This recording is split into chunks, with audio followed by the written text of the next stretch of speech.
Hello guys, welcome back to my channel. তো আজ আমি কি ডিশ বানাবো সেটা দেখাবো। এটার নাম হচ্ছে আমুদি মাছ। এটা আগে আমি খেতেও পারতাম না।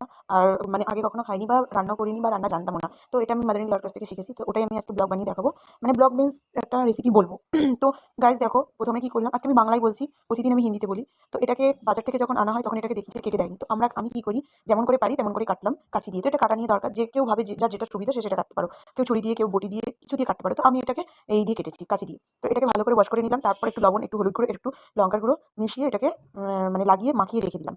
তো এরপর এটাকে কি করবো, ভালো করে ফ্রাই করবো। তো একটু একটা ফ্রাই প্যানে বেশি করে অয়েল দিয়ে খুব সুন্দরভাবে এটাকে ভেজে নেবো, মানে একটু কড়া কড়াভাবে ভাজবো, যাতে এটার মধ্যে গন্ধ না ছাড়া, খেতে যাতে ভালো লাগে।